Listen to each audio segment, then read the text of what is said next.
Hello everyone, it's August 28th, 2012. It's Tuesday. It's Harp Tuesday.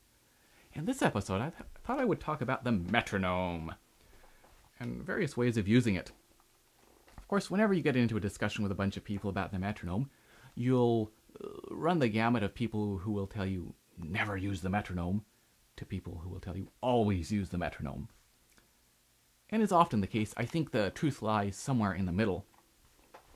So I thought I would talk about sort of three broad-based applications for the metronome because, there are some cases where I think the metronome is not maybe that helpful, and yet there are some cases where I think it's amazing. So let's start with the idea of using the metronome to help your sense of pulse or rhythm. I think we talk about having a good sense of rhythm, and part of that is being able to recognize and know how certain rhythmic patterns work. For example, seeing a triplet followed by duple and knowing how that will sound, or just knowing how a dotted rhythm works, that we have 1, 2, and 3, that sense of rhythm. But often when we're talking about a sense of rhythm, we're talking about a sense of pulse. I like the word pulse, that we feel this internal beat, this internal pulse, and that we're able to have a consistent internal pulse, so that if we need to, we can just play a steady string of eighth notes or quarter notes or whatever.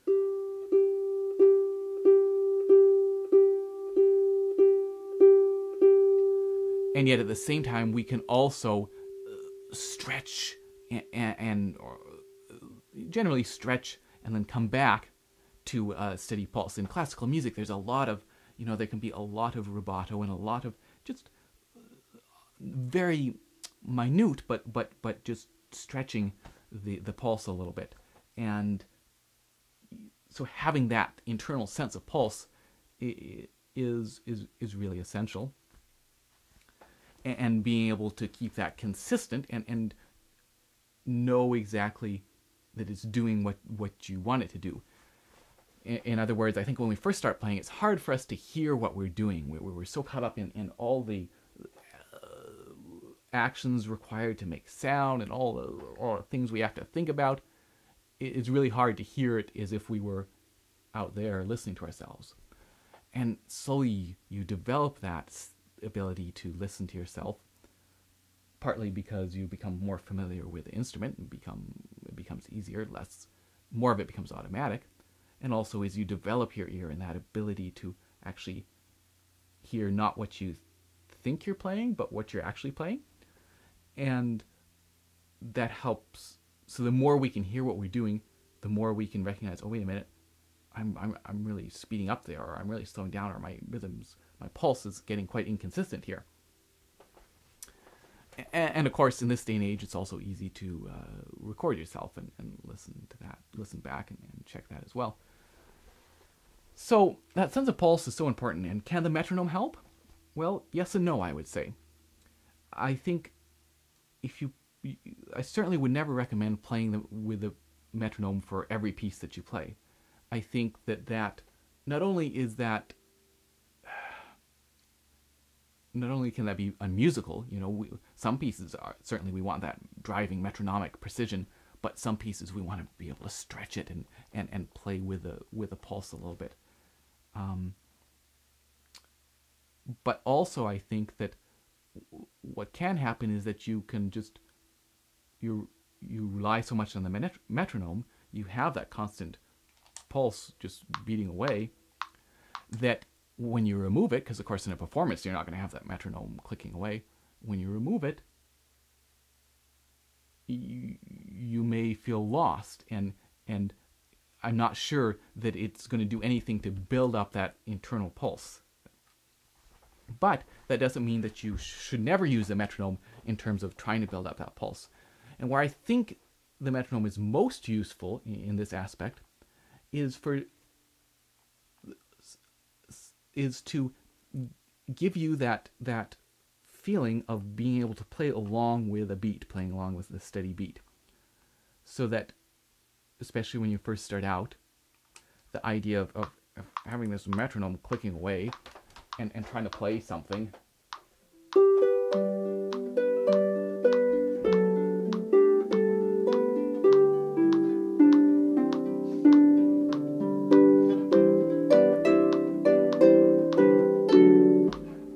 metronome can be kind of tricky.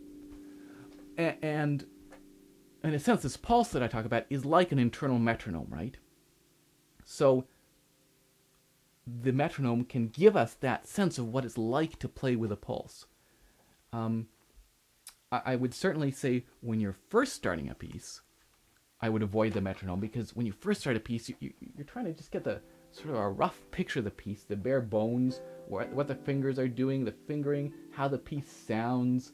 And playing with a metronome, you're learning the piece. You're never going to be consistent. You might have to pause for a long time to find something, or to, oh, this is how this fingering works, or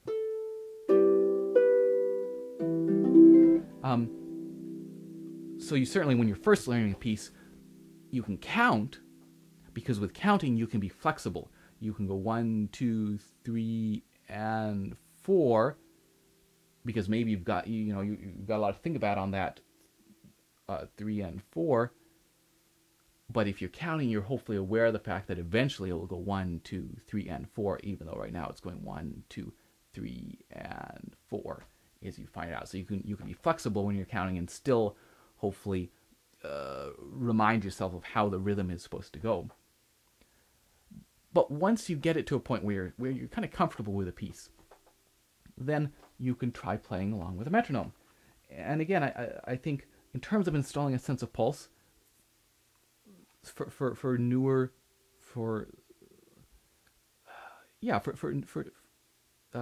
musicians, this can be helpful, because it gives you that sense. It's like playing with an orchestra, for example, or in a group. You're going to have to play along with a steady pulse, a steady beat, and this playing along with this metronome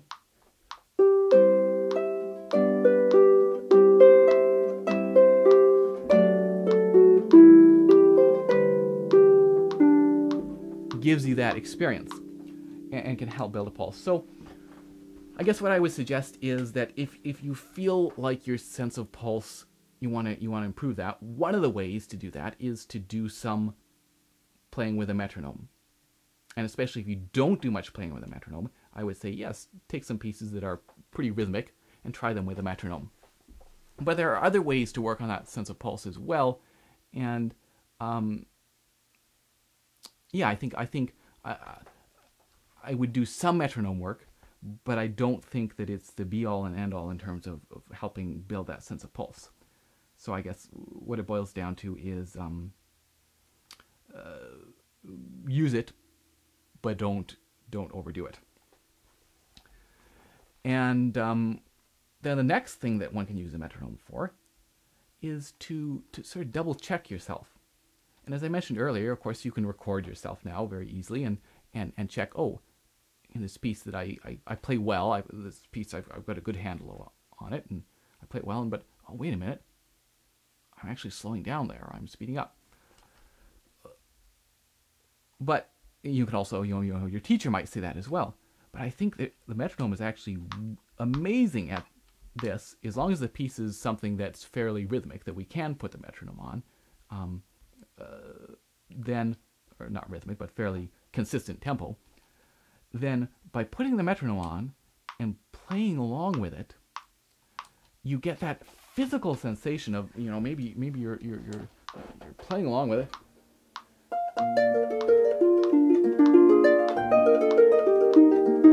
And maybe you get to a spot where you say, oh, wait a minute, I'm having to slow down to stay with the beat.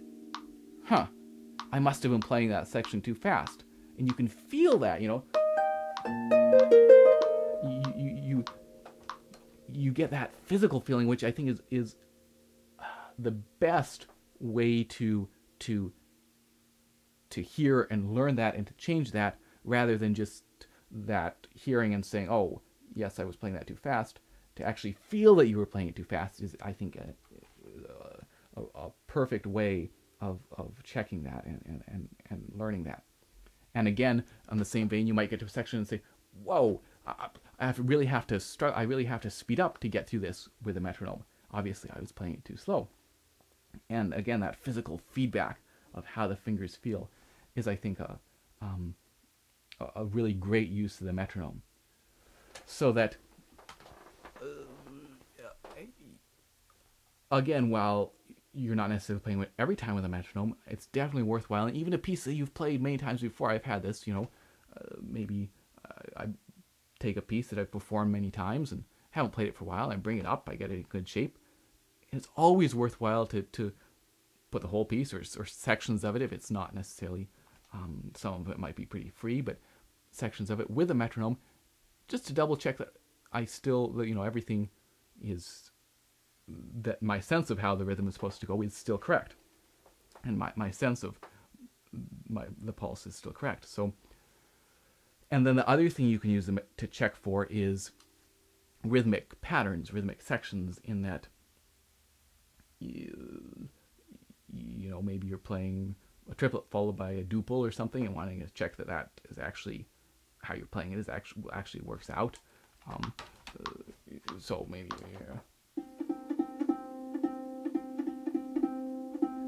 and then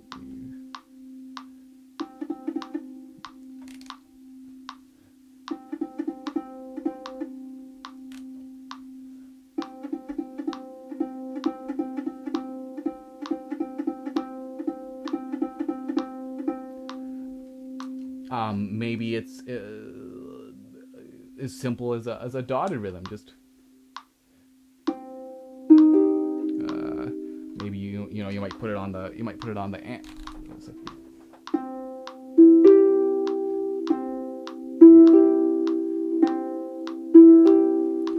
Checking that, oh yeah, that is how that rhythm works.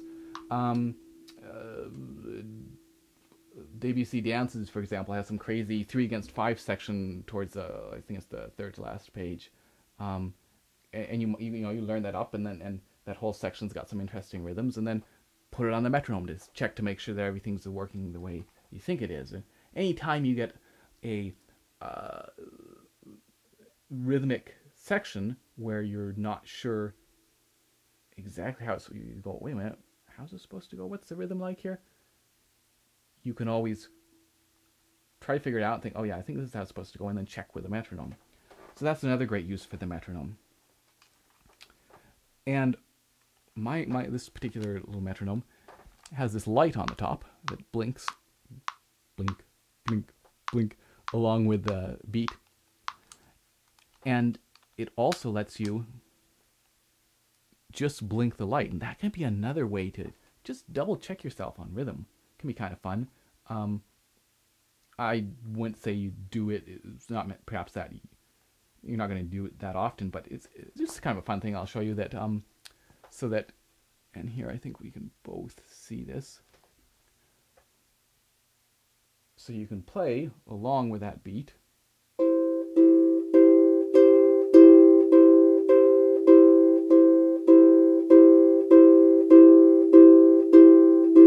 Hide the beat.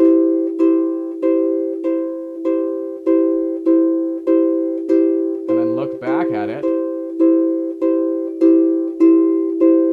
Are you still with it? And I seem to be with it, but it might be clear if it's, if it's fairly slow, because then it's a better chance that you're not on it.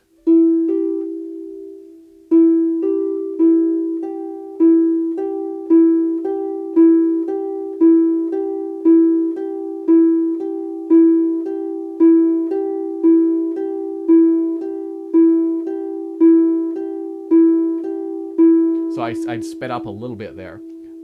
Wasn't quite with it. So that can be kind of a fun way to just test yourself sometimes. And the final use of the metronome that I want to talk about is in speeding up and improving sections or whole pieces. And again, this is probably what I use the metronome for the most. It's the perfect tool. In my episode on playing fast, I talked about how actually oftentimes you have to play something slow in order to play it fast. That by playing something at a slow, comfortable speed, you're really relaxed. You are making sure that your technique is exactly the way you want it to be.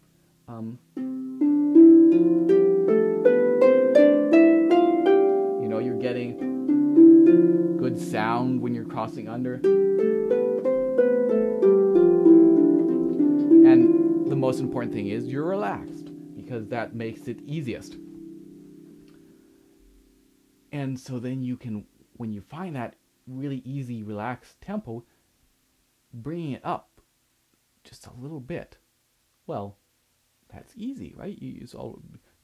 The tempo you played it at was easy. Bring it up just a tiny bit, that's going to be easy too. And so bring it up just a tiny bit, and a tiny bit, tiny bit, tiny bit in tempo. Eventually, of course, it'll get too fast, but it kind of tricks our mind a little bit into thinking, oh yeah, well, this is easy, this is easy, this is easy, and keep that relaxed feeling as long as possible. You can try to do that just on your own.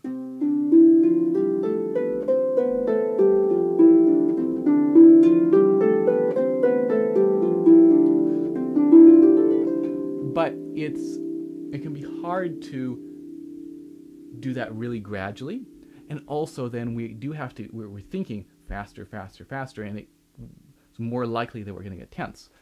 So instead, using the metronome,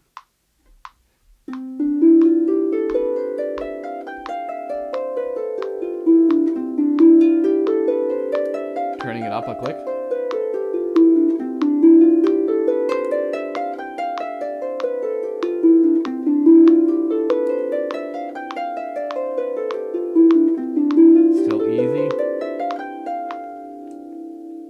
that can be a really great way. And you might, I was turning it up fairly quickly, but you might do like several scales up and down, for example, or several whatever passage you're practicing before turning it up a click. But again, that ability to have a controlled increase in speed as you're practicing something is the perfect use for the metronome.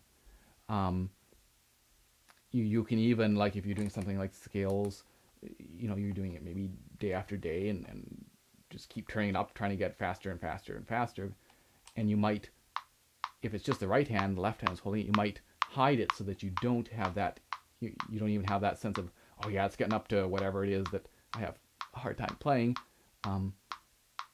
This is going to be hard. If you're hiding it, you're just...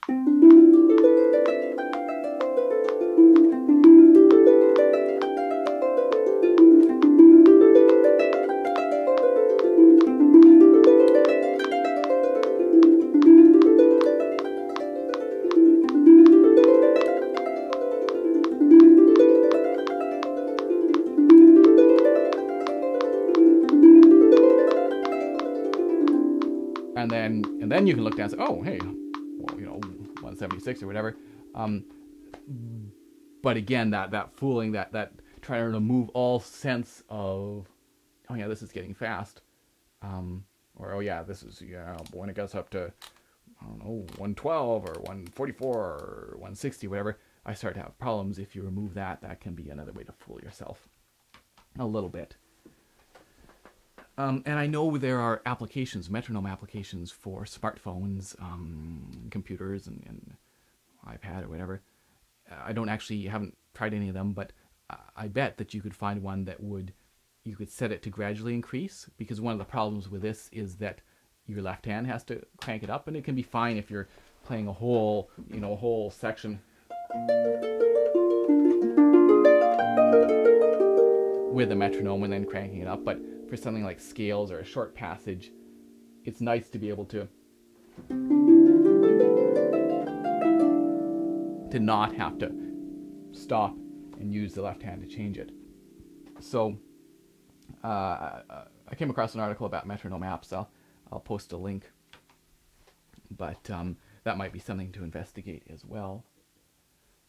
So just to recap, I think the metronome is a fantastically useful tool. It's also great, of course, for transferring information about tempos. I might say, hey, I want to come over and play some two-harp stuff. Let's play this piece. I want to play it at about 80 to the quarter note or something like that. Or in an orchestra setting, saying, oh well, we're playing this piece and we're playing it at X number of beats per unit of rhythmic measurement. So it's a fantastic tool. I think it's it's a tool you can use to improve your rhythmic sense, but it's not the be-all and end-all. And I would I think it's more important to try to concentrate on that internal beat rather than always listening to the beat outside. It can be a fantastic tool for checking your rhythm and checking whether you're maintaining a consistent pace on a piece that you know well. And it's the perfect tool for working on a section slowly, because it can reinforce that, yes, we're going to do this slow. Yes, we're really going to do it this slow, because we have to stay with the metronome. Can't speed up, got to stay this slow. Doing something slowly and then gradually speeding it up to increase your speed while staying as relaxed as possible. So hopefully you found this helpful, and I will see you in 2 weeks' time. Cheers.